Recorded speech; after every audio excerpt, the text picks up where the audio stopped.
అందుకు ఇప్పుడు యేసయ్య చెప్తున్నారు. యేసయ్య ఏం చెప్తున్నారంటే, ఇక్కడ ఎంత బాగా చెప్తున్నారు దీనికి సమాధానం. ఇప్పుడు సృష్టికర్త దేవుడు కదా, సృష్టికర్త తండ్రిని దేవుడు, యేసయ్య సృష్టికర్త.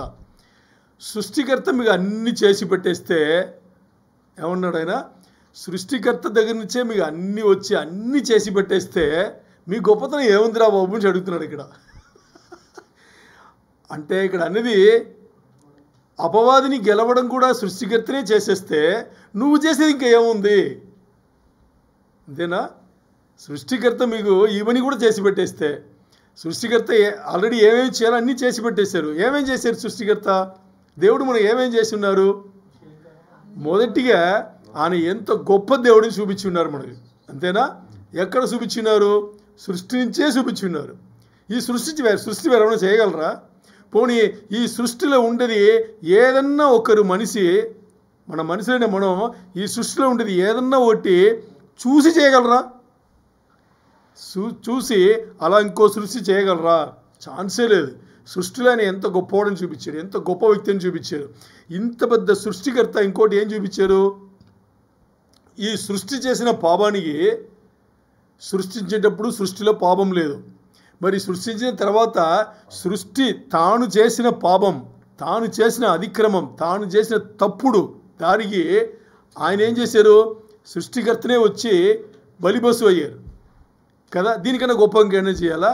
చేసిన తర్వాత ఈ జీవితంలో తప్పు చేసిన సృష్టి ఎలా మార్చుకోవాలనేది తేటగా చూసారా, ఎంత పెద్దదో రాసి చూపించారు. చూపించి దాంతో వదలరా, తన ఆత్మను పంపించారు. తన ఆత్మను పంపించి, ఏ బాబు ఇది చేసుకోండి, ఇది చేస్తే దేవుని దగ్గర అవుతారు, దేవుని రాజ్యము దగ్గర అవుతారు, దేవుని రాజ్యం మీకు లభిస్తుంది అని చెప్పేసి ఇన్ని చేసి ఇప్పుడు కూడా యేసయ్య మనతోనే, మన కోసమే అక్కడ ఏం చేస్తున్నారు? యాజకత్వం చేస్తున్నాడు. ఆయన రాజుగా ఉండి రాజుగా ఉండి ఇంకా యాజకత్వం చేస్తున్నాడు. ఎంతవరకు? మనను సంఘం ఎత్తబడి తీసుకెళ్లేవరే ఆయన ఇంకా యాజకత్వమే చేస్తున్నాడు. ఆయన ఇంకా దీని లోపల వెళ్ళి దూరి మాడాలంటే ఇంకా మన రోజులు సంవత్సరాలు మాట్లాడుతూనే ఉండొచ్చు. ఈ బైబిల్ మొత్తాన్ని మాట్లాడి తీరాలంటే ఎన్ని సంవత్సరాలు పడుతుంది? మన ఆయుష్ చాలదు. మన ఆయుష్ కాదు, ఎంతమంది అయినా కానీ ఆయుష్ చాలదు, ఎన్ని తరాలనే ఆయుష్ చాలదు, అన్నీ ఉన్నాయి. సో అంత లోతైన విషయంలో ఇన్ని చేసిన దేవుడు ఇప్పుడు అపవాదిని ఎదిరించేది కూడా దేవుడే ఎదిరించి మీకు చేయాలా? అపవాది ఆల్రెడీ ఓడించాడు కదా అపవాదిని ఓడించిన పని కూడా చేసాడు. ఇప్పుడు ఓడించిన పని ఎక్కి తొక్కడం నీకు కష్టం అంటున్నాడు ఆయన. ఏమి అంటే పాము ఉంది కదా, పాము చంపేశాడు. యేసయ్య పాముని చంపేశాడు. చంపిన పాము రోడ్డు పైన ఉంది, నువ్వు దూరంగా వెళ్తున్నావు, నీకు అది బతికిందా చంపబడిందా నీకు తెలియట్లా. మరి వెళ్తే కానీ నువ్వు తొక్కితే కానీ తెలియదు. యేసయ్య ఏం చెప్తున్నాడు? నేను చంపేశాను, అది మరణించింది, చంపబడింది, అది శవం కింద ఉంది, పైన నడిచి వచ్చేయి అంటున్నాడు. అదేనా చెప్పేది? దాని పైన నడిచి వచ్చేయి, చచ్చిపోయింది అంటున్నాడు. మరి మనం ఏం చేస్తున్నావు? సచ్చిందా లేదా సచ్చిందా లేదనేసి దూరంగా ఉండి దాని గురించి మాట్లాడి దానికి ప్రాణం ఇస్తున్నావు. అపవాది డైరెక్ట్ మన వారు రాగలరా? లేదు కదా, వాడి ఆ పవర్ లేదు, ఆ శక్తి లేదు కదా. లేనిదని మనం ఏం చేస్తున్నాము? మనం ఏదో జరుగుతుంటే వాడిని పోడేస్తున్నావు. ఏమని? నిన్న మొన్న ఎవరో చెప్పారు, సాతాను ఏం చేయలేడు, ఏమైనా చెయ్యాలంటే వాడి ఏం లేదు. ఇప్పుడు ఎక్కి దొక్కాడు దేవుడు, యేసయ్య తలను కొట్టాడు. ఆదికాండంలో చెప్పబడింది, ఎవరి వారిసి ఎవరి తలపైన అనేది ఆదికాండంలో చెప్పబడిందా లేదా? యేసయ్యనే అక్కడే చెప్పబడింది. యేసయ్య వచ్చి తల దొక్కుతాడని, తొక్కి చంపేశాడు. అక్కడ అయిపోయింది. సాతాను ఇప్పుడు శవం. సాతాను ఏంటి? శవం. ఆ శవంను మనం ఏం చేస్తున్నాము? ప్రాణం ఇస్తున్నాము. అన్నీ వాడిపైన వేసి ఏదో జరుగుతుంటే దాన్ని తీసుకెళ్ళి వాడిపైన వేయడం, తర్వాత అన్నీ మనం చేసుకుని వాడి ఇప్పుడు వాడేం అంటే ఎలా రేగిపోతున్నట్టు అలా రేగిపోతున్నాడు. ఓకే, ఇంకా నన్ను వీళ్ళు గుర్తుపెట్టుకున్నారా బాబు, నాకు ఇంకా వీళ్ళు జీవం ఇస్తున్నారు, నేను ఆడుకుంటాను చూడు అని చెప్పి ఆడుతున్నాడు. దీనికి ఉదాహరణ ఏం తెలుసా? సంఘం ఎత్తబడిన తర్వాత 7 ఏళ్ళ శ్రమల కాలం పోతుందా? శ్రమలు మహాశ్రమలు అయిన తర్వాత వాడిని బంధించి 1000 ఏండ్లు 1000 ఏండ్లు ఎక్కడ వేస్తాడు? నరకంలో వేస్తారు. నరకంలో 1000 ఏండ్లు వేసిన తర్వాత ఈ 1000 ఏండ్లు ఈ లోకంలో పరిపాలన చేసి యేసయ్య పరిపాలన ఎలా ఉంటుంది చెప్పాలా? అంత బాగుంటుంది. ఈ 1000 ఏండ్ల పరిపాలన చూసిన ఈ జనంలో 1000 ఏండ్ల శరవాసం తర్వాత సాతాను కొంచెం వదిలిపెడితే ఎంతమంది సపోర్ట్ చేస్తారు తెలుసా మీకు? ఈ సముద్ర ఒడ్ల ఇసుక ఉందే దానికనే ఎక్కువ మంది సపోర్ట్ చేస్తారంట. వాళ్ళందరినీ పైనుంచి తండ్రి ఆయన ఉక్కులతో కాల్చిపడేస్తాడు, నిప్పుతో కాల్చిపడేస్తాడు అనమాట. అప్పుడు కూడా మనుషులు ఉన్నారు. ఎవరు? యేసయ్య నమ్ముకుంటే ఇంకా సాతాను దగ్గర వెళ్ళేవాళ్ళు. ఎందుకు వెళ్తున్నారు చూసారా? ఎందుకు వెళ్తున్నారు అంటే 1000 ఏండ్ల శరల నుంచి బయటికి కొంతకాలం రప్పిస్తున్నాడు దేవుడు. ఎందుకు? 1000 ఏండ్లు నేను పాలన చేశా, జనాలు ఎలాగున్నారు? అప్పుడు స్వేచ్ఛ ఇచ్చాడు ఆయన. అప్పుడు జనాలందరూ ఏం చేయాలి? దేవుని పరిపాలన చూసిన వాళ్ళు ఏం చేయాలి? నువ్వెవర్రా? మమ్మల్ని చెడగొట్టింది చాలా అడగాల ప్రశ్న, చెప్పు తీసి కొట్టాలా? బదులు ఏం చేశారు? ఈ సముద్రం ఒడ్లుంటే ఇసుక కన్నా ఇంకా ఎక్కువ మంది వాడితో కలుస్తారంట. మొత్తానికి కాల్చేసి ఇప్పుడు ఎవరు లేకుండా చేశాడు దేవుడు. తండ్రి అని దేవుడు ఏం చేశాడు? మొత్తానికి అగ్ని రప్పించి కాల్చిపడేశాడు. దాంతో కథం అయిపోయింది. అంటే మనుషులు తీరు చెప్తున్నా. ఈరోజు నిద్రపోతున్నాడు, చచ్చిపోయిన వాడిని పిలుచుకుని ఏం చేస్తున్నాం? వాడి పేరు చెప్పి ఏం చేస్తున్నాం? మరి కొంచెం అవగాహన కలిగి ఉండాలి. ఏం అవగాహన కలిగి ఉండాలంటే సాతాను పని చేస్తాడు, మోసగించేవాడు. అందుకే ఇక్కడ యేసయ్య దాన్ని అదే వాడాడు, మోసగించేవాడు, మోసగిస్తాడు, డిసీవర్ అని చెప్పాడు. ఇప్పుడు యేసయ్య ఇక్కడ చెప్పేది ఏంటంటే మీరు కొంచెం జాగ్రత్తగా ఉండండి. ఎందుకంటే మీ ముందు జరిగే వాతావరణంలో అన్నీ వాడు కలగ చేస్తాడు. వాడు డైరెక్ట్గా రాలేడు కాబట్టి, ఓడిపోయాడు కాబట్టి రాలేడు. మరి కొని కలగ చేస్తాడు. ఏం కలగ చేస్తాడు? మంచి రంగులు చూపిస్తాడు. అన్నీ కంటికి కనిపిస్తాయి రంగులుగా. ఈ రంగులే మనకు అవసరంలా. దేవుని రాజ్యం చేరుకోవాలంటే రంగులు అవసరంలా, సింప్లిసిటీ కావాలి. అంటే ఎంత మనం తగ్గించుకుని, ఎంత విధేయత చూపించి, ఎంత సింప్లిసిటీ ఏం చెప్పాలో తెలియట్లేదు. అలా అన్నిట్లో మనం ఏం చేయాలి? తక్కువ. ఎందుకంటే ఇది టెంపరరీ. ఇక్కడ ఉండే టెంపరరీ కదా. 60 సంవత్సరాలు, 50 సంవత్సరాలు, 40, 30, 80 మనకు తెలియదు. ఈరోజు ఎవరన్నా గ్యారంటీ ఇవ్వగలమా? 80 ఉంటామని కూడా ఛాన్సే లేదు. ఇలా ఈ జీవితంకు ఎందుకు అంత ప్రాధాన్యత? దీన్ని పక్కన పెట్టేసి ఏం చేయాలి? దేవుని రాజ్యం చూద్దాం, వెతుకుతాం అని చెప్పేసి అందుకని ఇక్కడ ఏం చెప్తున్నారంటే యేసయ్య, మీకు దేవుడు గొప్ప దేవుడు ఎన్నో చేసున్నా కానీ ఈ ఒక్క విషయం, ఈ తప్పుడు దారి బట్టి ఈ మంచి దారిని చూపించిన తర్వాత మీరు రాలేరా అని చెప్పేసి. బట్ ఇక్కడ ఏమవుతుందంటే మీరు దేవుని రాజ్యంను నిజంగా వెతికితే, మంచి పని చెప్పారు ఇక్కడ, దేవుని రాజ్యంను మీరు నిజంగా వెతికే వాళ్ళు అయితే మీరు శ్రమల గుండా వెళ్తారు.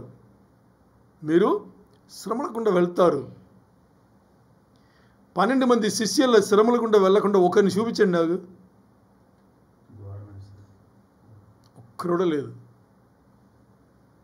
మరి ఈరోజు విశ్వాసులైన మనం అలాంటి జీవితం ఎవరన్నా ఒక్కరు కలిగి ఉన్నామా? అంటే శ్రమలు పడుతున్నామా? శ్రమలు ఎందుకు వస్తాయి చెప్పండి? శ్రమలు ఎందుకు వస్తుంది? దేవుని దగ్గరవను శ్రమలు వస్తాయి. బాగా అర్థం చేసుకోండి. చాలామంది పొరపాట్లు ఉన్నారు. దేవుడు ఈ జీవితంలో కూడా మనను ఆశీర్వదించాడు కదా. ఆశీర్వదించలేదని ఎవరు చెప్పరు. ఆశీర్వాదం దేని ఆశీర్వదించాడు? పరలోక జీవితముకు మీరు సరిగ్గా కరెక్ట్గా చేరుకోవాలని ఆశీర్వదించాడు ఆయన. పరలోక జీవితముకు చేరుకోవాలంటే ఇక్కడ ఈ లోక జీవితంను మానుకోవాలంటే లోకంలో బతుకుతాము. మరి ఈ లోకంలో ఎంత పెట్టుకోవాలో అంతే, బతకడానికి ఏం కావాలో అంతే లోకంలో పెట్టుకోవాలి. మిగతాన్ని ఎక్కడ ఉండాలి? దేవుని రాజ్యంలో ఉండాలి. మరి మనం ఏం చేస్తున్నాం? ఆపోజిట్గా తలకింతలుగానే ఉంది. 90% లోకం ఉన్నాం, 1% కూడా దేవునికి మనం పెట్టట్లేదు. అలాగే మన పరిస్థితులు ఉన్నాయి. మరి ఇప్పుడు ఇది మారాలి, ఈ లోకంను వదిలిపెట్టాలంటే ఇంతవరకు పూర్తిగా మునిగిపోయిన ఈ లోకం నుంచి వదిలిపెట్టి రావాలి అంటే అంత తేలిక? వదిలేస్తారా జనాలు? మీరు తాగుడుపోతున్నారు కదా, వాళ్ళ ఉదాహరణ తీసుకుందాం. ఒక 5 తాగుడుపోతు గుంపు ఉందనుకోండి, ఒక్కడు మారాలంటే ఎంత కష్టం తెలుసా? ఆ గుంపు నుంచి తెలుసా? మీరు తాగుడుపోతులు అయ్యి ఉంటే మీకు తెలిసి ఉంటుంది, తాగుడుపోతులు అయ్యి ఉంటే మారింటే తెలిసి ఉంటుంది. నేను కూడా కాలేదు, విన్నా, తాగారు మీరు. అంత తేలిక కాదంట. ఎందుకంటే దాన్ని మానాలి అంటే వీడి ఆ మనస్తత్వం కలిగినా కానీ ఒకరోజు మానుకున్నా ముందు వీడి వల్లే కాదు, ఒక పూట మానుకున్నా అంటే ఇంకో పూట మానలేడంట, అది వీడి వల్ల కాదు. ఒకవేళ ఇంకో పూట అని చెప్పేసి అలా స్ట్రాంగ్ ఉంటే ఇంకా ఈ గుంపులో ఇంకా నలుగురు ఉన్నారే, ఈ నలుగురు ఎన్ని రకాలైన టెక్నిక్ వాడతారంటే వాడిని మరీ తీసుకొచ్చేయాలని. చాలా ఈ 5 ఇంకా 10 మంది అవుతారు, కానీ 5 ఇంకా ఒకరవ్వరంట. ఎప్పుడు 5 ఒకటిగా ఉంటారు, ఒకరవ్వరు. అంటే నలుగురు సరేవేది కాదు, ఇంకా నలుగురిని చేర్చుకుంటారు. ఇలాగా జరుగుతుంటుందంట. ఆలోచన చేయండి. అందుకని ఇక్కడ లోక జీవితం అనేది ఎలా ఉంటుందంటే ఇంకా అని చెల్లుతూనే ఉంటుంది. లోతుకి వెళ్ళిపోతాం. కానీ ఈ లోతుకి వెళ్ళిపోయి ఈ శరీరం, ప్రాణం, మన ఆత్మ, మనిషి ఆత్మ ఉంది కదా, ఇవన్నీ పైకొచ్చి దేవుడిచ్చిన మైండ్ నుంచి ఉండే దాన్ని మొత్తాన్ని మూసి కప్పేస్తుంది, బయటి రాని కూడా కప్పేస్తుంది. మన జీవితాలు అలాగే ఉన్నాయి. ఇప్పుడు ఈ మైండ్ బయటలో పడాలి. ఈ మైండ్ వచ్చేసి ఈ మూడింటిని అదుపులో పెట్టాలి. దానికే వాక్యం ఎక్కువ తీసుకోవాలి, దానికే తీసుకోవాలి. ఇప్పుడు ఇక్కడ చెప్తున్నారు, if you are doing God's will, ఏమంటున్నారు, మీకు మీ లోక జీవితంలో మీకు శ్రమలు ఉంటాయి. మెయిన్ అయిన పాయింట్ చెప్తున్నా, మీకు ఈ లోక జీవితంలో శ్రమలు ఉంటాయి. ఎందుకు శ్రమలు ఉంటాయంటే, ఓ తాగుడుపోతూ దాన్ని మానుకుని మంచి దారికి రావాలి, లోక జీవితంకి రావాలంటేనే వాడు అంత కష్టపడుతున్నాడు. మరి ఈ మొత్తం లోకం మన ఈ మత్తును వదిలిపెట్టి మన బయటికి వచ్చి దేవుని రాజ్యంకి రావాలి అంటే అంత తేలికలు కాదు. ఎందుకు అంటే మనకి పెద్దగా అడ్డగించేది వేరే ఎక్కడి నుంచో కాదు, వేరెవరో కాదు, మనమే. మన దగ్గర పెద్ద శత్రువు ఉన్నాడు. ఎవరు? మన దగ్గర పెద్ద శత్రువు మన దగ్గరనే ఉన్నాడు. ఎవరు?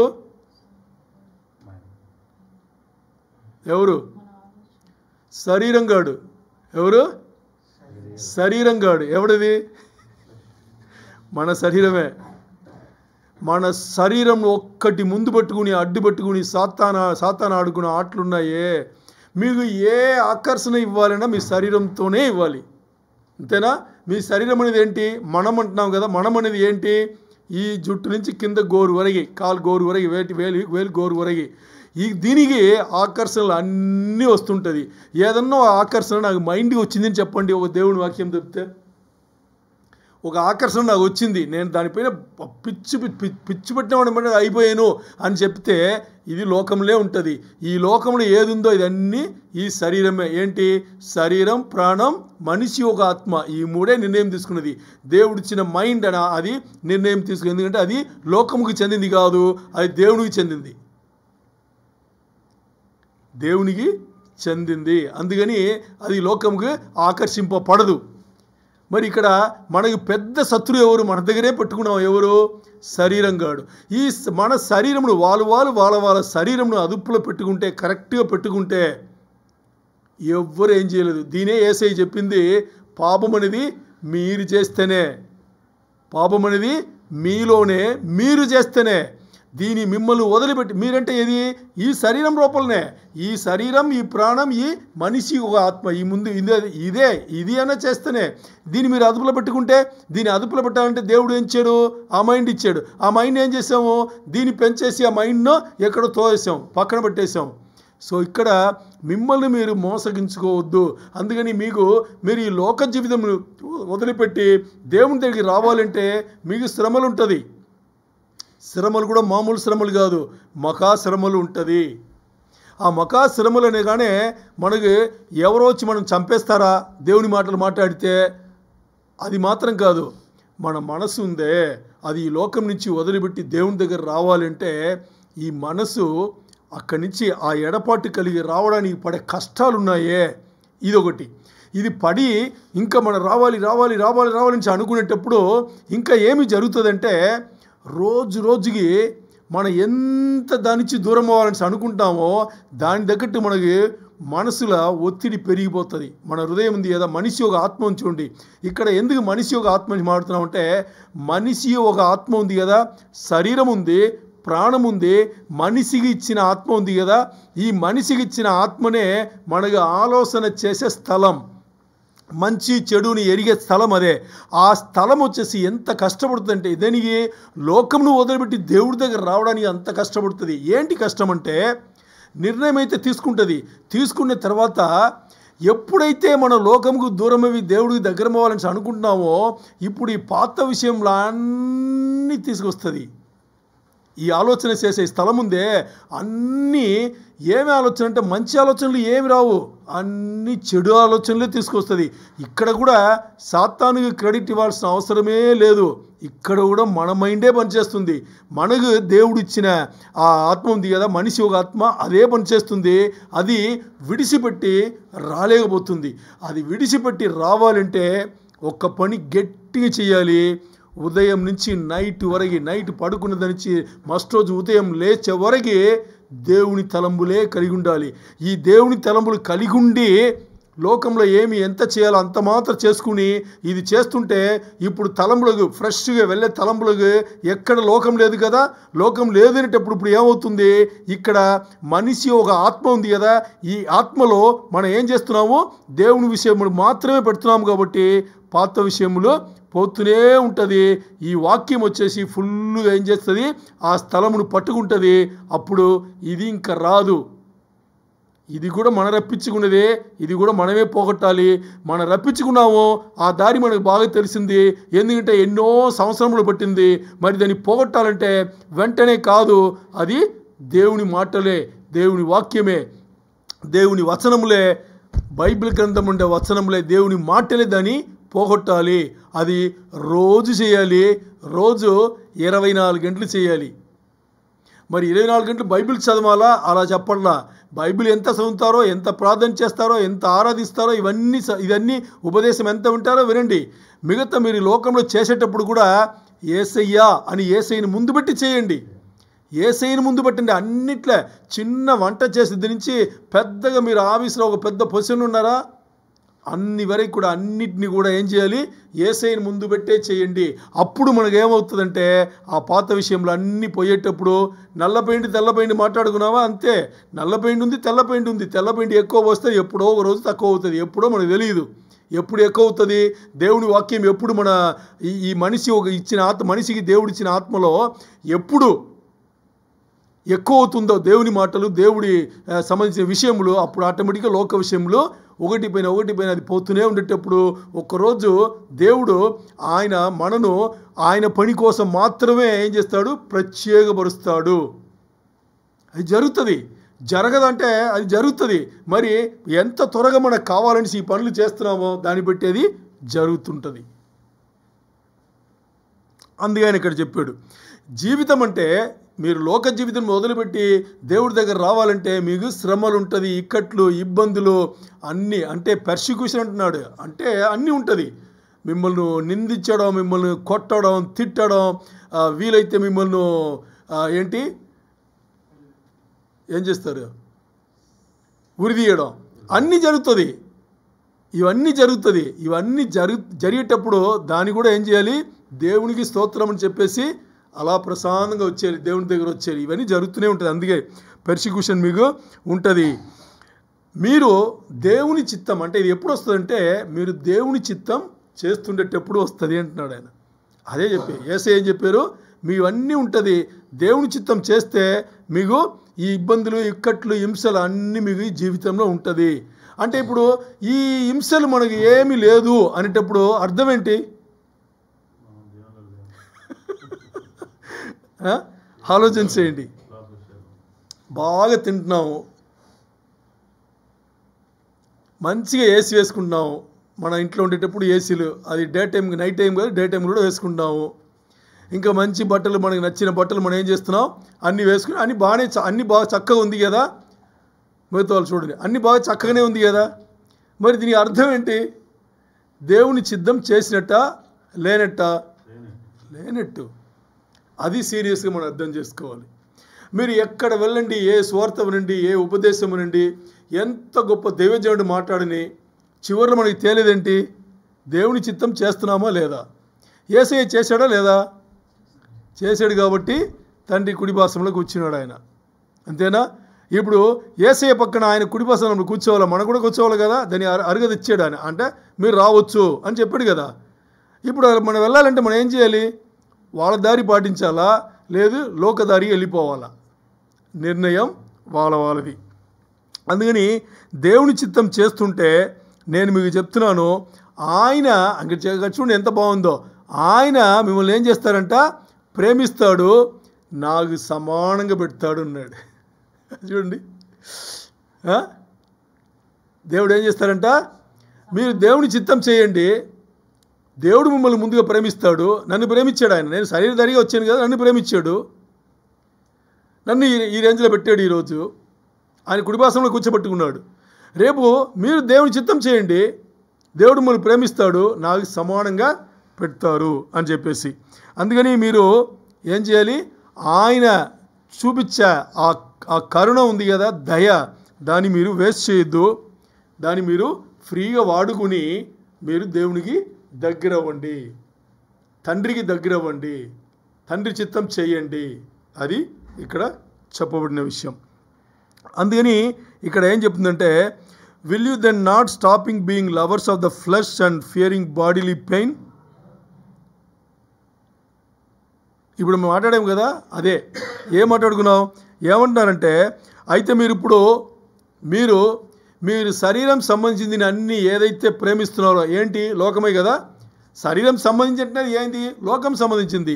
ఏదైతే ఉందో దాన్ని మీరు ప్రేమించడం ఆపేస్తారా? అలా ఆపేటప్పుడు అది మాత్రం కాదు, అలా ఆపేటప్పుడు ఈ శరీరం సంబంధించింది ఇంకెక్కువ మీరు ఉద్దేశించి చేస్తుంటే దీనికి సంబంధించి చాలా నొప్పిలు వస్తుంటుంది, చాలా బాధలు వస్తుంటుంది. ఇవన్నీ ఆగాలి కదా. ఆగాలంటే మీరు ఈ లోకం సంబంధించిన విషయంలో మీరు మానుకుంటారా అని అడిగేసి, or do you not realise that you have not been mistreated not been falsely accused. ఇది మీకు అర్థం చేసుకోకుండా మీరు ఏదో చేస్తూ లోకం సంబంధించిన విషయాలన్నీ చేస్తుంటే దానికి సంబంధించిన పనిష్మెంట్లు, శిక్షలన్నీ మీకు వస్తుంటుంది కదా. దాన్ని మీరు తప్పుడు అర్థం పెట్టుకుని నేను మంచిగానే చేస్తున్నాను కదా అంటే అది మీ తప్పు. అంతేనా? అన్ని లోకంలో చేసుకుని నేను బాగానే ఉన్నాను కదా, నాకు ఎందుకు ఇలా జరుగుతుంది అనుకుంటే ఏమవుతుంది? ఇప్పుడు చేసేది దేవుని వైపు, దేవుని చిత్తం చేస్తే అప్పుడు మనకు ప్రాబ్లం వచ్చింది అనుకోండి, ఈ దేవుని దయించమని వెళ్ళిపోతాం. దేవుని చిత్తం చేస్తే నాకు జరిగిందని చెప్పేసి హ్యాపీ వెళ్ళిపోతాం. ఏసై వెళ్ళలేదా? ఏసై చేసింది తండ్రి చిత్తమే. ఏసై నెరవేర్చింది ఏంటి? తండ్రి చిత్తమే. మరి వదిలిపెట్టారా ఏసైను? లేదు. మరి ఏసై పోయిన తర్వాత శిష్యులు చేసింది ఏంటి? తండ్రి చిత్తమే. శిష్యులను వదిలిపెట్టారా? లేదు. మరి శిష్యులు పోయిన తర్వాత ఇంకా ఎంతోమంది దైవజనులు తండ్రి చిత్తం చేశారు, వదిలిపెట్టరా? ఎవరు చరిత్రలో లేదు. తండ్రి చిత్తం, దేవుని చిత్తం చేసే వాళ్ళని ఎవరిని కూడా ఈ లోకం వదిలిపెట్టలేదు, ఎవరిని వదిలిపెట్టలేదు. పౌలు భక్తుడు శిష్యుడు కాదు కదా, వదిలిపెట్టరా పౌలును వదలలేదే. ఇలా ఎంతమంది చరిత్రలో దైవజనులు ఎంతమంది ఈ రోజు కూడా దేవుని కోసం బతికిన వాళ్ళు ఎంతోమంది ఉన్నారు. వాళ్ళు ఈ లోకం వదిలిపెట్టలేదు. అలాగే ఉంది. ఏమవుతుంది? మిమ్మల్ని శరలో పెడతారు, హింసిస్తారు, శరలో పెడతారు, హింసిస్తారు. ఇంకా ఏదో ఉంది. ఏ రీజన్ ఉండదు, మీకు ఏ కారణం ఉండదు, మీకు అన్నీ జరుగుతుంటుంది. ఎందుకంటే మీరు ఒకే ఒక పని చేస్తుంటారు. ఏంటి? తండ్రి చిత్తం, దేవుని చిత్తం మీరు చేస్తుంటే మీకు ఆటోమేటిక్గా ఇవన్నీ జరుగుతుంటాయి. ఇంకా మీరు ఏమి చేయాల్సిన అవసరం లేదు అంటాడు. ఎందుకంటే నేను చెడ్డవాడినా, నేను పాపినా, నన్ను చేయలా? ఏసై చెప్తున్నాడు. ఏం చెప్తున్నారు? నేను చెడ్డవాడినా, నేను పాపం చేశానా, నేను పాపినా, నేను దుర్మార్గుడినా, నన్ను వేల సిలువలు వేల అలాగే మీకు కూడా. ఎందుకంటే నేను తండ్రి చిత్తం చేశాను, నాకు ఇది జరిగింది. మీరు తండ్రి చిత్తం చేస్తే మీకు కూడా ఇదే జరుగుతుంది. ఏసై ఓపెన్. ఇక్కడ మాత్రం కాదు, అఫీషియల్ బైబిల్లో ఉండే బుక్స్లో కూడా ఏసై చెప్పినారు, తండ్రి చిత్తం చేయాలి, నాకు ఏం జరిగిందో ఆ హింసలు శ్రమలు మీకు కూడా వస్తుంది అని చెప్పేసి ఆయన చెప్పారనమాట. అందుకని మీరు ఈ శరీరంను వదిలిపెట్టి, అంటే శరీర ఆశలను, శరీర ఇచ్చలను, ఈ లోకంను వదిలిపెట్టి రాగలరా అడుగుతున్నారు. ఆయన క్వశ్చన్ అడుగుతున్నారు. అలా మీరు వచ్చేటప్పుడు పరిశుద్ధాత్ముడు మిమ్మల్ని గోడలాగా, అంటే ఇక్కడ వినండి, ఇక్కడ ఏం చెప్తున్నాడు, మీరు ఈ శరీరంను, శరీర ఇచ్చలను, శరీర ఆశలను, ఈ లోకంను వదిలిపెట్టి మీరు దేవుని చిత్తము చేయడానికి బయలుదేరితే మిమ్మల్ని పరిశుద్ధాత్మ దేవుడు గోడలాగా వెంబడిస్తాడు. ఆయన దాటితేనే మీకు ఏదన్నా అంటే ఇక్కడ మీరు వదిలిపెట్టి రావాలి, కానీ మీరు అలా వదిలిపెట్టి వచ్చేటప్పుడు, మీరు దానికి సిద్ధమయ్యేటప్పుడు, నిర్ణయం తీసుకునేటప్పుడు ఆటోమేటిక్గా దేవుడు పరిశుద్ధాత్మని మిమ్మల్ని మీకు కావలిగా పెడతాడు, మీకు గోడలాగా పెడతాడు. ప్రాబ్లం ఏముంది ఇక్కడ? ప్రాబ్లం ఏముంది? ఏం లేదు కదా. మనం ఒక నిర్ణయం తీసుకుని దేవుని సిద్ధం చేయించి బయలుదేరితే ఇక్కడ పరిశుద్ధాత్మ దేవుడు మనను కాపు కాస్తున్నాడు, అది మీకు ఇవ్వబడుతుంది అని చెప్పేసి. లేదు మీరు ఇంకా ఈ లోకంనే భావించి ఈ లోక జీవితమే పెద్దదని మీరు అనుకుంటే ఎంతవరకు మీరు ఉండేటప్పుడే లోకం నాశనం అవ్వచ్చు. ఒకవేళ మీరు మరణించిన తర్వాత కూడా ఈ లోకం అనేది ఎంతవరకు టెంపరీ కదా. అదే చెప్తున్నాడు ఆయన, ఈ లోకం అనేది ఎప్పుడో ఒకరోజు పోవాల్సిందే, అన్ని నాశనం కింద అయి పోవాల్సిందే. అందుకని ఇక్కడ పవిత్రత అనేది ఈ లోకంలో తాత్కాలికంగా కొన్ని ఇబ్బందులు రావచ్చు, కానీ మరి పర్మనెంట్గా నిరంతరమైన ఒక జీవితంలో అది ఎప్పుడు కూడా బాగానే ఉంటుంది. అందుకని ఇక్కడ ఈ లోకంలో పవిత్రత అనేది ఉండలేవు. పాపిల మధ్యలో యేసయ్య ఉండగలడా? పాపిల మధ్యలో తండ్రిని దేవుడు ఉండగలడా? ఉండలేడు. రాలేరు. వాళ్ళంత పరిశుద్ధులు, వాళ్ళంత పవిత్రులు. హోలీ ఆఫ్ ద హోలీస్ అంటాం, అంటే పవిత్రానికే పవిత్రత కలిగిన ఆయన ఆయనలాగా రాగలరు? రాలేడు. ఆయన కుమారుని పంపించి శిలువ మరణకు పంపించి పాపం మోపెట్టప్పుడు మొహం తిప్పుకున్నాడు కదా తండ్రి. చూడలేడు, పాపంని చూడలేడు ఆయన, ఆయన చూడలేడు. పాపులంటే ఆయనకు ఇష్టం, వాళ్ళు మార్చి జీవితాలు మార్చడానికి. మరి పాపం అంటే ఆయనకి అస్సలు ఇష్టమే కాదు. అందుకని ఈ లోకంలో అలా కాదు. సో ఇక్కడ మరణం అనే దీని మీరు ఫోకస్ చేయొద్దు, జీవంను ఫోకస్ చేయండి. మీ ఉద్దేశం ఎలా ఉండాలంటే, అయ్యో నేను ఇది చేస్తే ఇలాగైపోతాను, ఇలాగైతే అలాగైపోతుందో అని ఇక్కడ మీరు మరణం గురించి మీరు పట్టించుకోవాల్సిన అవసరం లేదు. మీరు మరణంను ఒక విషయంగానే తీసుకోకుండా తండ్రి చిత్తం చేస్తుంటే మీకు శ్రమలు వస్తుంది, ఇక్కట్లు వస్తుంది, ఇబ్బందులు అన్నీ వస్తుంది, మరణం కూడా వస్తుంది. మరి దాని పెద్దగా మీరు పట్టించుకోవద్దు. జీవంను చూడండి, జీవితాన్ని చూడండి. ఈ లోకం తర్వాత మీకు వచ్చే ఆ లోకంలో దేవునితో ఉండే జీవితాన్ని చూడండి, అక్కడ జీవం ఉంది అని చెప్పేసి ఆయన మాట్లాడుతున్నారు. పెద్ద జీవ అందుకే ఎందుకు చెప్తున్నాడంటే, ఇప్పుడు ఇది చెప్పేసి యేసయ్య ఏం చెప్తున్నారు, నన్ను మీరు చూశారు, నేను లోకంలో ఉండేటప్పుడు మీరు చూశారు, శరీరధారిగా చూశారు, నన్ను చంపేశారు కదా. చంపుతారని నాకు తెలుసా తెలీదా? తెలుసు, తెలిసే వచ్చాను, నాకు తెలుసు వాళ్ళు చంపుతారని తెలుసు. చంపేశారు. చంపిన దాన్ని మరణం నన్ను ఏం చేసింది? రేపు మీకు అదే తండ్రి చిత్తం చేయండి, మిమ్మల్ని చంపుతారు, మరణం మిమ్మల్ని ఏం చేయదు, మీరు లేపబడతారు. నన్ను లేపడు కదా దేవుడు, మీరు కూడా తండ్రి చిత్తం చేస్తే మిమ్మల్ని కూడా లేపుతాడు. నేనే మీకు మాదిరి, నేనే మీకు ఉదాహరణం. నన్ను చంపారు, మరణం నన్ను ఏం చేయలేదు, తండ్రి లేపాడు. తండ్రి చిత్తం చేయండి, మిమ్మల్ని చంపుతారు, లేపుతాడు దేవుడు, నా సమానంగా మిమ్మల్ని కూర్చోబెడతాడు అని చెప్పేసి. సో నన్ను చూడండి, మీకు మరణం పెద్ద విషయం ఉండదు, జీవితమే పెద్ద విషయం ఉంటుంది. ఆ తర్వాత ఉండే జీవితమే మీకు గొప్పగా కనిపిస్తుంది అని చెప్పేసి. తర్వాత ఇప్పుడు యాకోబు సమాధానం ఇస్తున్నాడు. యాకోబు ఏమని సమాధానం ఇస్తున్నాడంటే, నీ మరణమును అని చెప్పడం, నీ మరణమును, నీ త్యాగమును నువ్వు చెప్పొద్దు, అది నువ్వు చాలా గొప్పగా నువ్వు చేసింది, నీ గొప్పతనం, అది నీ గొప్పగా చేసావు, దాని ఇక్కడ చెప్పొద్దు అని చెప్పేసి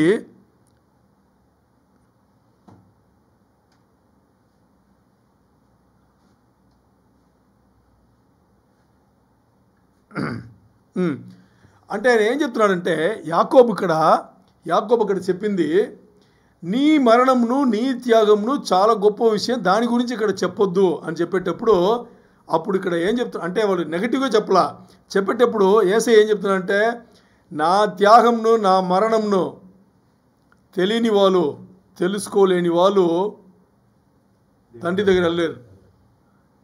అదే మెయిన్ అంటున్నాడు. నా మరణం, నా పునరుద్ధానం మెయిన్. నేను మరణమయ్యి అలాగే ఉండిపోయినా మీ ఏం పని వచ్చేది కాదు. నన్ను దేవుడు లేపాడు కదా, పునరుద్ధానం చేశాడు కదా, అదే మీకు కూడా.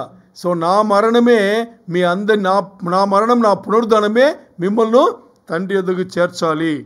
అందుకని అది తప్పితే ఇంకోటి లేనే లేదు. సో నా త్యాగం కానీ, నా మరణం, నా పునరుద్ధానం కానీ నువ్వు నమ్మే తీరాలి. నువ్వు దాన్ని బట్టి ఉంటేనే నువ్వేం చేయగలవు, దేవుని రాజ్యముకు చేరుకోగలవు అని చెప్పేసి ఇక్కడ మనకు చెప్పబడింది. ఇప్పుడు ఇక్కడ ఏం చెప్తున్నానంటే, మీరు జీవితమును చూడొద్దు, జీవమును చూడొద్దు, మరణమును వెతకండి అంటున్నాడు. చూడండి ఏమంటున్నాడు ఆయన, మీరు వెతకవలసింది జీవితాన్ని కాదు, మరణమును వెతకండి. అంటే దీనికి అర్థం ఏంటి, తండ్రి చిత్తం చెయ్యి నేను చంపేస్తారు, అదే అర్థం దానికి. మరణమును వెతకండి అంటున్నాడు. Therefore become seekers of death అంటున్నాడు. మరణమును వెతకండి. మరణం అంటే దేనికి, మనం నేను చంపేరించి వెళ్ళడం కాదు. నేను తండ్రి చిత్తం చేస్తా, నాకు ఈ బర్త్, ఈ పుట్టుక దానికోసమే దేవుడు ఇచ్చాడు, నేను తండ్రి చిత్తం చేస్తా. ఏం చేస్తావు, వీలైతే ఏం చేస్తావు, చంపేస్తావా, చంపేయి. పౌలు భక్తుడు ఎగబడలా, చంపుతావదా, చంపేయి అనలా అన్నాడు పౌలు భక్తుడు. చంపండి, చంపేయి. చంపితే నేను ఇప్పుడే ఏసైని చూస్తానన్నాడు. ఉంటే పరిచర్య చేస్తా, చంపేస్తే ఏసై దగ్గర వెళ్ళిపోతా. చంపుతావా, చంపేయి అన్నాడు. You just become the seekers of death అన్నాడు. మరణమును వెతకండి. మరణం అంటే తండ్రి చిత్తం చేయండి. Like the dead who seek life అంటే ఎవరైతే, ఇక్కడ చూడండి ఎంత గొప్ప విషయం అంటే, like the dead who seek life అంటే ఎవరైతే మరణించి ఉన్నారో, ఇప్పుడు మరణించి వాళ్ళు నరకంలో పడతారు కదా, వాళ్ళకి ఇప్పుడు అర్థమవుతుందా లేదా, ఇప్పుడు టెంపరీగా పాతాళంలో నరకంలో ఉన్నారు కదా, వాళ్ళకి అర్థమవుతుందా లేదా జీవితం అంటే ఏంటిని, వాళ్ళకే అర్థమవుతుంది, మనకు అర్థం కాదు. ఎందుకు, మనం ఇంకా తెలియదు, ఆ శిక్ష ఎలా ఉండేది తెలియదు కదా. బట్ ఇప్పుడు వాళ్ళు అక్కడే ఉన్నారు. ఎన్ని గంటలు, 24 గంటలు బాడీ పైన అగ్ని నింపు.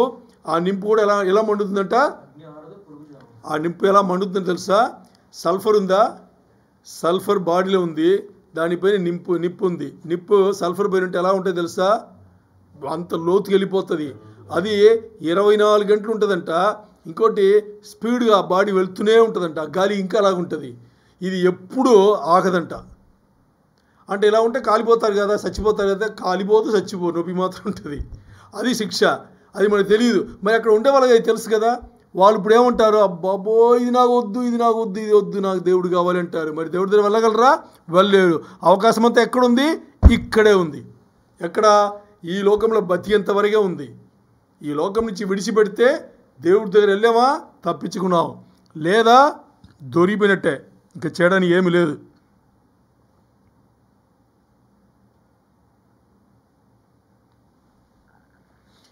ఇప్పుడు ఇదే ఉదాహరణలో మన ఈ లోకంలో ఇప్పుడు మరణించిన వాళ్ళు ఉన్నారు కదా, మరణించిన వాళ్ళు అంటే పాతిపెట్టబడిన వాళ్ళు కాదు, బతికే ఉన్నారు, జీవం ఉంది, యేసయ్యని దేవుని ఎరగని వాళ్ళు ఉన్నారు కదా, వాళ్ళు దేనికి ఈక్వల్, చచ్చిపోయిన వాళ్ళకి ఈక్వల్, మృతులకు ఈక్వలే వాళ్ళు. వాళ్ళకి జీవం అంటే ఏమన్నా తెలుసా, చెప్పినా వింటారా, వినరు. మరి వాళ్ళు ఎలా ఈ విషయం తెలుసుకుని దీన్ని వెతుకుతారో అలా మీరు కూడా వెతకండి. ఆల్రెడీ చచ్చిపోయిన వాళ్ళు మీరు చూస్తున్నారు కదా, వాళ్ళకి ఏముంది, జీవితం ఏం లేదు కదా. మరి మీకు ఇవన్నీ ఇవ్వబడింది కదా. సో ఇవ్వబడిన మీరు దీన్ని అర్థం చేసుకుని మీరు దేవుని రాజ్యంను వెతకాలి అంటే మరణమును వెతకండి, తండ్రి దేవుని సిద్ధం చేయండి, మరణం మీకు ఆటోమేటిక్గా వస్తుంది అని చెప్పేసి ఇక్కడ ఏం చేస్తున్నారు, మీ అంతవరకు మీరు మరణం గురించి విచారణ చేయండి అన్నాడు. ఇక్కడ చూడండి, వెన్ యూ ఇన్వెస్టిగేట్ డెత్, మీరు మరణం గురించి విచారణ చేసేటప్పుడు it will teach you about choice. అప్పుడు మీకు అది ఆ మరణం అనేది కొన్ని ఆప్షన్లు ఇస్తుందంట, అది నేర్పుతుందంట. ఏమని ఆయన ఏం చెప్తున్నాడు, మరణముకు భయపడిన వాళ్ళు ఎవ్వరు కూడా రక్షణ పొందలేదంట. ఏమంటున్నారు, మరణముకు చావడానికి, చచ్చిపోవడానికి భయపడిన వాళ్ళకి ఎవరికి కూడా రక్షణ పొందలేరంట. ఎందుకంటే ఇది ఎవరికంటే ఎవరైతే తండ్రి చిత్తం చేస్తూ మరణముని లెక్క చేయకుండా తండ్రి చిత్తం చేస్తూ కొనసాగుతారో వాళ్ళకే దేవుని రాజ్యం. యేసయ్య చెప్పారు, వాళ్ళకే దేవుని రాజ్యం. బికమ్ గ్రేటర్ దెన్ ఐ అంటున్నాడు. అంటే యేసయ్య ఎంత గొప్ప వ్యక్తి, ఎంత మంచి వ్యక్తి, ఎంత విధేయత కలిగిన వ్యక్తి అంటే, ఎంత తగ్గింపు ఉందంటే, నాకన్నా గొప్పవాళ్ళవంటరా బాబు అంటున్నాడు ఇక్కడ. ఏమంటున్నాడు? బికమ్ గ్రేటర్ దెన్ ఐ అంటున్నాడు. నాకన్నా గొప్పవాళ్ళవండి అంటే, నన్ను సిలువలో వేసి చంపారే, అది పెద్ద విషయమేం కాదు, దానికన్నా ఘోరంగా మీకు వస్తుంది, దాన్ని ఆహ్వానించండి. నాలాంటి జీవితం, నాకన్నా గొప్ప జీవితం మీరు పొందడానికి అవకాశం ఉంది అంటున్నాడు ఆయన. అంటే నన్ను తండ్రిని దేవుడు, నేను చేసిన ఆ సిలువ కార్యంకి నాకు తండ్రిని దేవుడు నన్ను హెచ్చించి నన్ను పాలన చేయడానికి పెడుతున్నాడు, రూలింగ్లో పెడుతున్నాడు, కింగ్ చేస్తున్నాడు, రాజు చేస్తున్నాడు, నన్ను రాజులో రాజు చేస్తున్నాడు. మీరు దానికన్నా ఘోరమైన మరణం మరణిస్తే నా స్థాయికి రావచ్చు, నాకన్నా పైన కూడా తండ్రి ఇవ్వచ్చు అంటున్నాడు అక్కడ. ఏమనాలి ఇప్పుడు ఇన్ని విన్న తర్వాత మనకు మరణం ఒక గొప్ప విషయమా చెప్పండి? ముందే దేవుడు మనకు అనుగ్రహించి ఉన్నాడు. మరణం మన ఆ క్రమంలో ఒక 5-6 సెషన్లు మనం చూసుకున్నాము. తేలికే అయిపోయింది ఇప్పుడు, అంతేనా? దేవుని విషయం, దేవుని కార్యం చేస్తున్నప్పుడు ఎవరన్నా వచ్చి బెదిరిస్తారా? ఏం చేసేస్తారు? మరీ భయంకరంగా చేస్తే, ఉచ్చగట్టంగా చేస్తే ఏం చేస్తారు? చంపేస్తారు, అంతే కదా. ఇప్పుడు ఆయన చేసి ఏం చెప్తున్నారు? మీరు మరణంనే వెతకండి అంటున్నాడు. దేనికి? తండ్రి చిత్తం చేయండి చాలు. తండ్రి చిత్తం చేస్తే ఆటోమేటిక్గా ఇవన్నీ వస్తుంది. శ్రమలు వస్తుంది, ఇబ్బందులు వస్తుంది, ఇక్కట్లు వస్తుంది, మరణం వరకు అన్నీ వస్తుంది. ఇది ఏమి రాలేదు, జీవితం బాగా కొనసాగి వెళ్ళిపోతుందంటే ఏమీ చేయలేదు. విశ్వాసులు అందరికీ హెచ్చరిక చేస్తున్నా, దేవుడు మాట్లాడింది ఏంటి? తండ్రి చిత్తం చేయమని. తండ్రి చిత్తం చేస్తే అన్ని హింసలు, ఇక్కట్లు, శ్రమలు, ఇబ్బందులు, వీలైనంతవరకు మ్యాక్సిమం ఏమొస్తుంది? మరణం కూడా సంభవిస్తుంది. అలాంటి ఇది ఏమీ లేదు జీవితంలో, అలాగ సాగిపోతుంది అంటే తండ్రి చిత్తంకు దగ్గర కూడా రాలేదు. ఇది అందరి హెచ్చరిక, ఓపెన్గా చెప్తున్నా, అందరి హెచ్చరిక. విశ్వాసులు మేము దేవుళ్ళు ఉన్నాము, దేవుణ్ణి ఎరిగి ఉన్నాము అని చెప్పేవాళ్ళు అందరికీ కూడా ఇది గొప్ప హెచ్చరిక. అందరూ ఇది గుర్తుపెట్టుకోండి. మరణంను వెతకమంటున్నాడు. ఎందుకు? తండ్రి చిత్తం చేయండి. తండ్రి చిత్తం చేస్తే ఇవన్నీ మీకు జరుగుతుంటుంది. అప్పుడే మీకు ఇప్పుడు నాకన్నా గొప్పవాళ్ళు అవ్వండి అని చెప్పిన యేసయ్య ఇంకేం చెప్తున్నారు తెలుసా? పరిశుద్ధాత్మ దేవుడు ఉన్నారు కదా, make yourself like the servant of the holy spirit. పరిశుద్ధాత్మ దేవునికి మీరు సేవకులుగా మారండి అంటే దాని అర్థం ఏంటి? పరిశుద్ధాత్మ నడిపింపు కలిగి, పరిశుద్ధాత్మ నడిపింపులో మీకు ఏమేమి ఇవ్వబడుతుందో అవన్నీ చేసుకెళ్ళండి, తండ్రి చిత్తం నెరవేరుతుంది. తండ్రి ఇచ్చిన ఆత్మనే కదా. పరిశుద్ధాత్మ ఎవరు? తండ్రి ఇచ్చిన ఆత్మనే కదా. తండ్రి ఇచ్చిన ఆత్మకు మీరు విధేయత చూపించి ఆయన ఎలా నడుపుతున్నారో ఆ నడిపింపులో ఆయన చెప్పేదన్నీ మీరు చేస్తుంటే మీకు ఏమవుతుంది? తండ్రి చిత్తం మీ జీవితంలో మీరు నెరవేర్చిన వాళ్ళు అవుతారు అని ఇక్కడ చెప్పబడింది. ఇప్పుడు మరి యాకోబు అడుగుతున్నారు. యాకోబు ఏమని అడుగుతున్నారు?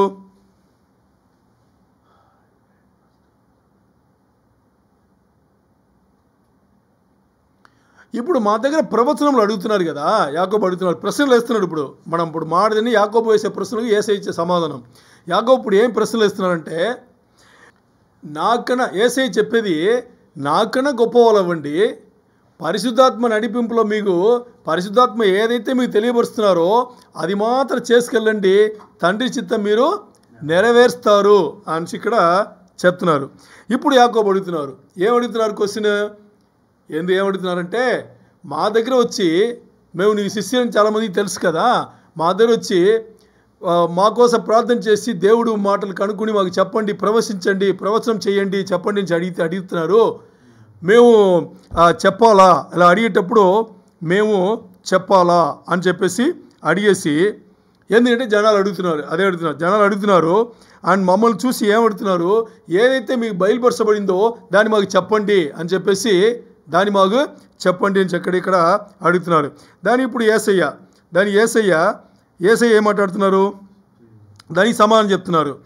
ఏమని?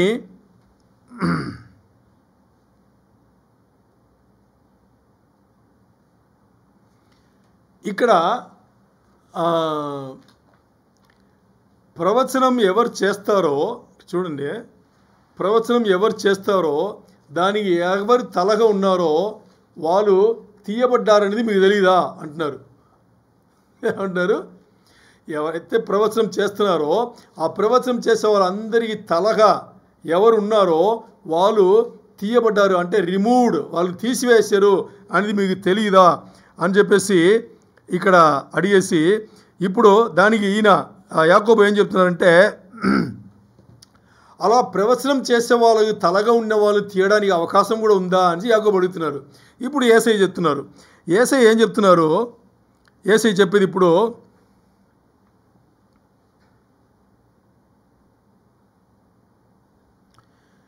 ఎవరి దగ్గర నుంచి ఎవరి కోసం ప్రవచనములు వచ్చిందో బాగా అర్థం చేసుకోండి. ఇదే ఇంకో లోతైన నిజం. ఎవరి దగ్గర నుంచి ప్రవచనం వచ్చిందో, ఎవరి కోసం ప్రవచనం చేయబడిందో వాళ్ళే లేదు అనేటప్పుడు సమాధానం ఇది.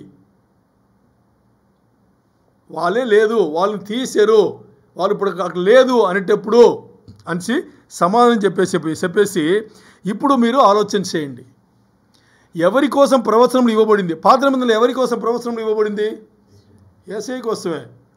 కొత్త నిబంధనల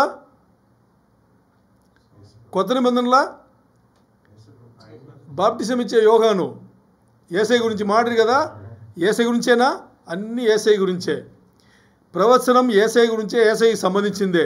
దీని గురించి మీరు ఆలోచన చేయండి అని చెప్పేసి ఏం చెప్తున్నారు ఆయన, మీరు ఇక్కడెక్కడ అది ఇదని మాట్లాడి దీని గురించి మీరు పెద్దగా పట్టించుకోవద్దు. మీరు మీ రక్షణలో గురిగా ఉండండి. ఆ తర్వాత మీరు చేయాల్సింది మిమ్మల్ని మీరు తయారు చేసుకుని నా ముందు రావడానికి, నేను ఏ పని చేసినా ఆ పని చేసి నా ముందు రావడానికి, తండ్రి చిత్తం చేసినా అలా రావడానికి, తండ్రి ముందు రావడానికి, సృష్టికర్త ముందు రావడానికి మీరు సిద్ధపడండి. సృష్టికర్త మిమ్మల్ని ప్రేమిస్తాడు.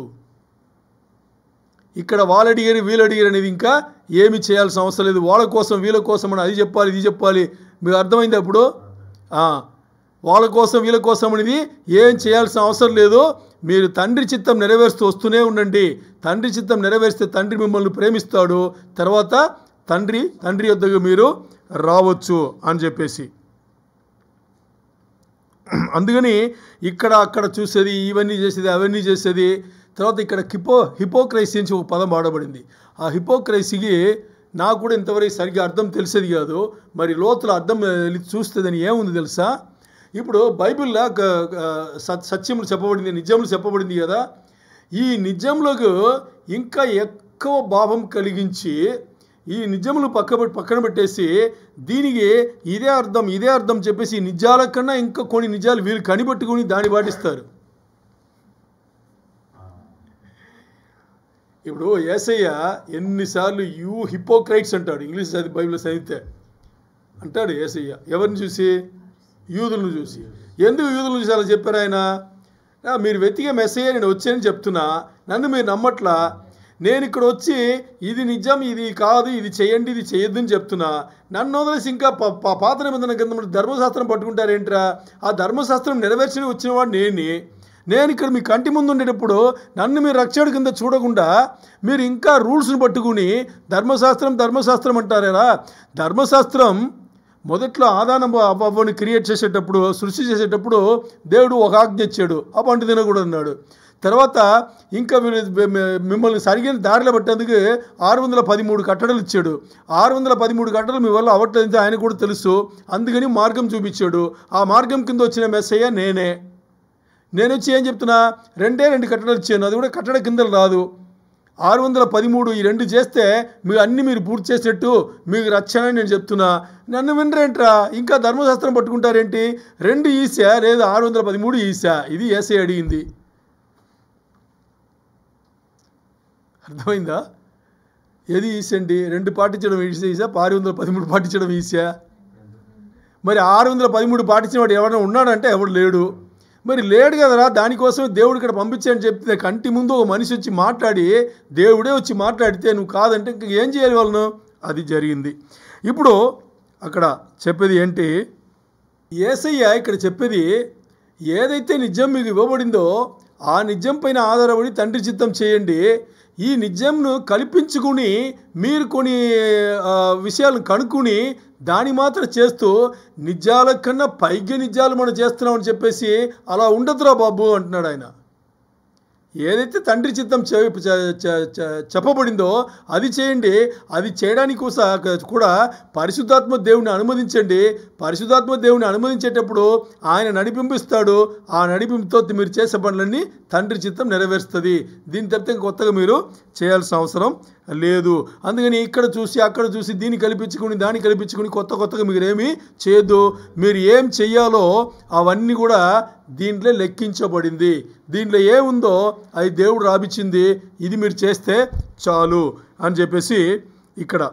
ఇప్పుడు ఇలా మీరు మీ ఇష్టాన్ని మీరు ఏదో చేసుకుని దేవుని రాజ్యంను మీ దగ్గర నుంచి మీరు దూరం చేసుకోవద్దు. ఏదైతే చెప్పబడిందో అది మాత్రం చేసుకోండి, మీరు దూరం చేసుకోవద్దు అని చెప్పేసి. అంటే ఇక్కడ ఏముంటుందంటే ఇప్పుడు మనకి ఈ ఏం పండుది డేట్స్ ఉంటాం కదా, దాన్ని ఏమంటారు, ఖర్జూరపు చెట్టు ఉంది కదా. ఈ ఖర్జూరపు చెట్టులో పండిన ఆ పండు ఇక్కడ చెట్లు ఉండేటప్పుడే పండింది కొన్ని రాలుతుందంట. అది కొన్ని రాలేటప్పుడు అది ఏమవుతుంది, అక్కడి నుంచి మొలకెత్తుంది. దాన్ని పట్టించుకుంటే మొలకెత్తుంది. మొలకెత్తి వస్తుంది కదా, అది నిజం కాదంట. ఏదైతే పండిందో బైబిల్ దేవుడు మాట్లాడింది పరిశుద్ధాత్మ నడిపింపు, అది తండ్రి చిత్తం నెరవేరుస్తుంది. మరి మీరు ఈ నిజమును చూసుకుని కొన్ని కల్పించుకున్నారు. ఆ ఖర్జూరపు చెట్టు ఉంది కదా, అది దేవుడు పెట్టింది, పండింది, ఆ నిజం మీకు చెప్పబడింది, దాన్ని డైరెక్ట్గా ఫాలో అవ్వండి. దాని నుంచి పడి ఇంకా అది మొలకెత్తి అది చేసే అదన్నీ మీరు చేయొద్దు. అంటే కొత్తగా మీరు సృష్టి చేసుకుని దాన్ని పాటించొద్దు. అది మిమ్మల్ని తండ్రి వద్దకు చేర్చదు అని చెప్పేసి. సో ఇక్కడ ఏదైతే నిజంలో మీకు చెప్పబడిందో అది ఒక్క వేరు నుంచి వచ్చింది అంటున్నాడు దేవుడు. ఆ వేరేది దేవుడే. దాన్ని నమ్మండిరా బాబు, ఇంకా ఏమి నిజం కాదంటాడు ఆయన. ఆ ఒక్క వేరు నుంచి వచ్చింది, ఆ వేరును మాత్రం మీరు నమ్మండి. సో మీరు ఈ వేరు నుంచి వచ్చే పళ్ళు ఉందే అది చాలా ఉన్నాయి, అది మాత్రం మీరు తీసుకుంటే చాలు. అది ఇక్కడ. సో అందుకని మీరు ఏదైతే తీసుకున్నారో అంటే కింద పడి దాన్ని తీసుకోవద్దు. మీకు ఏదైతే పెట్టబడిందో దేవుడు రాపించబడిందో అది తీసుకుని మీ అంతా మీరు ఎదగండి. మీరు దాన్ని వదిలేసి కల్పించుకుని దాంట్లో మీరు ఎదగొద్దు, తండ్రి వద్దకు చేర్చదు. అందుకని ఎప్పుడు కూడా ఏదైతే నా దగ్గర నుంచి మీరు బోధ విన్నారో, ఎందుకంటే శిష్యులకు ప్రత్యేకంగా వచ్చింది కదా, ఏదైతే నా దగ్గర నుంచి బోధ విన్నారో దాన్ని మీరు ఎప్పుడు కూడా పాటించండి. దాన్ని పాటించాలంటే దానికి నమ్మకం వచ్చేసి చాలా చాలా ఇంపార్టెంట్. రెండవది వచ్చేసి ప్రేమ. మీరు ముందు వాక్యం నమ్మాలి, తర్వాత దాని గురించి దానికి సంబంధించి దాని ప్రేమ మీరు పంచాలి. మీరు ఆ ప్రేమమయులు అయి ఉండాలి, ప్రేమను పంచాలి. ఆ ప్రేమతో మీరు సేవ చేయాలి. ప్రేమతో సేవ చేయాలా, అది ఇంపార్టెంట్. ప్రేమతో మీరు సేవ చేయాలి. దీని ద్వారా మీకు జీవితం వస్తుంది. దేవుడితో కలిగి వచ్చే జీవితం దీని ద్వారా వస్తుంది. అది ఇప్పుడు మనకి చాలా చాలా ఇంపార్టెంట్ అన్నమాట. అందుకని ఇప్పుడు ఈ బోధన ఏదైతే ఈ బోధన నేను మీకు ఇచ్చానో ఇది మీరు గోధుమ గింజ కింద మీరు దీన్ని చూస్తే ఈ గోధుమ గింజ ఏమవుతుంది, మీరు పంట పెట్టేటప్పుడు ఈ గోధుమ గింజ నేను పంట పెడుతున్నాను, ఇది ఇంకా ఎక్కువ గింజలు ఇస్తుంది అని చెప్పేసి నమ్మే కదా చేస్తారు. అలాగే నమ్మండి అంటున్నాడు ఆయన. మీకు నా ఈ ఒక్క వేరు ద్వారా నా ద్వారా వచ్చిన ఈ నిజంలో మీకు ఇది అందుతుంది. ఈ నిజమును బట్టి మీరేం చేయాలి, మీరు నేర్చుకుని మీరు విత్తనం అవుతున్నారు. ఈ విత్తనం ఫలించేటప్పుడు ఎన్నో గింజలు వస్తుంది, ఎంతోమంది ఈ స్వార్థ వెళ్తుంది. ఆ గింజలు కూడా రేపు ఫలించాలి. దీన్ని మీరు పెట్టుకోండి అని చెప్పేసి ఇలాగే మీరు దేవుని రాజ్యంను తీసుకోవాలి. ఇది ఈ ఆత్మీయ జీవితం ఉంది కదా, ఆత్మీయ ఈ మెట్టు ఉంది కదా, ఈ మెట్ల మీరు జీవితంను ఇలాగే తీసుకోవాలి. ఇలా మీరు అర్థం చేసుకోలేదు అనేటప్పుడు ఇది మీకు ఎప్పుడు అర్థం కాకుండానే ఉంటుంది అని చెప్పేసి. సో ఇక్కడ అందుకని మీకు చెప్తున్నాను, మీరు దాహంగా ఉండండి, ఆకలితో ఉండండి. దేనికి ముందు స్టార్ట్ చేసాం కదా, దేవునిలో దేవుని వాక్యంను దేవుని వెతకడానికి దేవుని రాజ్యంను వెతకడానికి మీరు ఆకలిగా ఉండండి, మోసం పోవద్దు. తర్వాత చాలాసార్లు మీకు చెప్పినాను, యాకోబు నీ కూడా ప్రత్యేకంగా చెప్పినాను అంటున్నాడు దేవుడు. నీ కూడా ప్రత్యేకమైన రీతిలో, అంటే ఎవరు లేనప్పుడు నీ కూడా నేను ప్రత్యేకమైన రీతిలో చెప్పినాను. ఏమంటే నువ్వు ఇక్కడ యాకోబుకు వార్నింగ్ ఇది ఏమని, బికమ్ రెస్క్యూడ్ అన్నాడు. అంటే దాని అర్థం ఏంటో తెలుసా, నువ్వు వెళ్ళే దారి నువ్వు చేరుకున్నట్టుగా లేదు, అందుకని నువ్వు తప్పించుకున్న రీతిలే నీ జీవితాలు మార్చుకుంటున్నాడు ఇక్కడ. ఇలా ఈరోజు ఒక దైవజనుడు ఒక సంఘంలో ఒక సంఘ సభ్యుడు చెప్తే వాడు సంఘం మొదలు వెళ్ళిపోయాడు. అర్థమైందా? ఈరోజు దేవుని సేవ, దేవుని భక్తి, దేవుని కార్యం ఎలా ఉంది చూసారా, కుటుంబంతో వెళ్ళిపోయాడు. అలా ఉంది. ఇప్పుడు యేసయ్య చెప్పింది ఏం చేయాలి? ఇప్పుడు దేవుడు చెప్పిన మాటలు, దేవుడు మనకి చూపించేది మనం మాట్లాడతాం. దేవజనులు ఎందుకు మాట్లాడతారు? ఉత్తగా చెప్పేస్తారా ఏంటి కదా?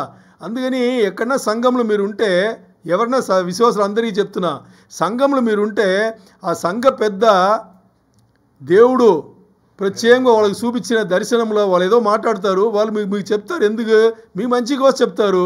అది మీరు విని మీరు అక్కడ ఎదగాలి. కానీ ఆలోచన చేసుకోండి, అది చాలా చాలా. అందుకని యేసయ్య ఏం చెప్తున్నారు, నువ్వు తప్పించుకో, బికమ్ రెస్క్యూడ్ అంటే నువ్వు రక్షణ పొందినవాడవ్వు అంటున్నారు.